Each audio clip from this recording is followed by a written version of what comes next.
Monsieur le ministre des Transports, la parole est à monsieur Béranger Cernon. Merci, Monsieur le Président. Madame la Ministre, je vous alerte aujourd'hui sur un malaise profond, grave et désormais mortel au sein de la SNCF. Ces derniers mois, et encore pas plus tard qu'hier, ont été marqués par une série de suicides et de tentatives de suicide dans toutes les branches de l'entreprise. Et le rythme s'accélère. On recense déjà 12 victimes depuis le début de l'année 2026. Ce ne sont pas des faits isolés. Ce que décrivent les organisations syndicales, c'est un phénomène systémique qui touche tous les métiers, tous les niveaux et qui s'enracine dans l'organisation même du travail. Les syndicats alertent depuis des années sur les conséquences de l'ouverture à la concurrence du transport ferroviaire, engagée progressivement depuis le début des années 2000 et accélérée à partir des réformes de 2014. Sans tirer des conclusions hâtives, ces bouleversements ont évidemment un impact sur les collectifs de travail, mais surtout sur le corps et l'esprit des cheminots. Pour les cheminots, ça se traduit concrètement par quoi? Des mobilités forcées, un affaiblissement des collectifs de travail, une pression accrue sur la productivité, des tensions sur la formation et la sécurité et une perte totale de sens sans perspective d'avenir. Et dans toutes les têtes, il y a un souvenir, celui de France Télécom. Sauf qu'au lieu d'en tirer les leçons, vous êtes en train de reproduire exactement les mêmes mécanismes, la même logique de rentabilité, le même déni et la même invisibilisation des drames humains. Face à cela, vous ne répondez pas. Pire, la direction de la SNCF refuse toujours de communiquer des chiffres transparents, refuse de se mettre autour de la table pour analyser les causes et explique tranquillement que ces suicides seraient plutôt liés à des problèmes personnels et familiaux. Pour votre part, c'est silence radio, autrement dit, circuler, il n'y a rien à voir. Mais si, Monsieur le ministre, Madame la ministre, il y a tout à voir. Car ce qui est en cause, ce sont des transformations profondes du système ferroviaire, engagées depuis des années, ouverture à la concurrence, démantèlement progressif de l'entreprise intégrée, restructuration permanente, périmètre d'intervention beaucoup plus grand, multiplication des missions et des responsabilités. Même le Sénat parle désormais de risque de balkanisation du système et appelle l'État à reprendre son rôle d'intégrateur face à la fragmentation du système ferroviaire, la désorganisation du réseau et l'affaiblissement de la planification de long terme. Autant de coûts cachés qu'on fait peser sur les travailleurs et les usagers. Toutes ces raisons influent sur la souffrance au travail dont les suicides sont l'expression la plus dramatique. Mais vous laissez faire.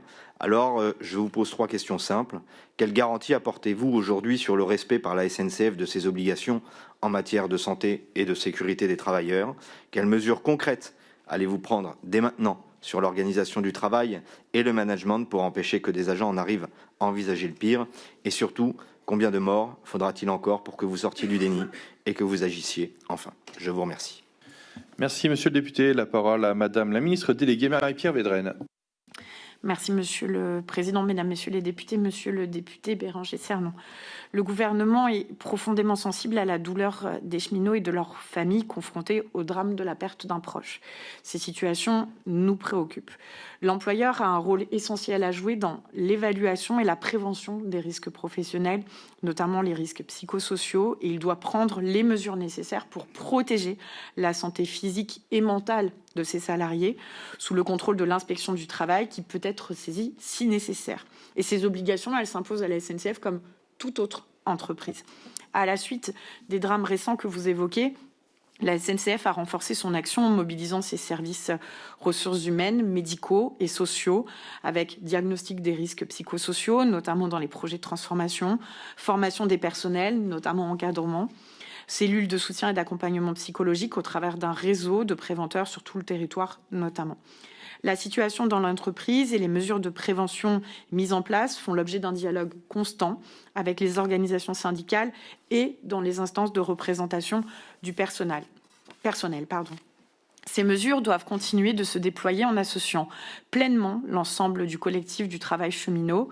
L'État, actionnaire du groupe public ferroviaire, restera particulièrement attentif à leur mise en œuvre effective et à l'évolution de la situation au sein de l'entreprise. Je vous remercie. Merci, Madame la Ministre. Monsieur. Des mesures concrètes ont été proposées avec notamment un moratoire sur les réorganisations, de la transparence et surtout, comme lorsqu'il y eut la crise à France Télécom, que l'on dépêche à minima un agent de la DGT afin qu'il puisse aider et travailler les enquêtes en lien direct avec l'inspection du travail afin d'être totalement transparent avec les organisations représentantes du personnel et permettre d'avancer sereinement sur ces questions ô combien sensibles. Il y a également urgence à ce que soit mis en œuvre un renforcement des instances de proximité. La disparition des CHSCT ont eu des conséquences concrètes, notamment d'alerter et de pouvoir protéger les salariés. Je vous remercie.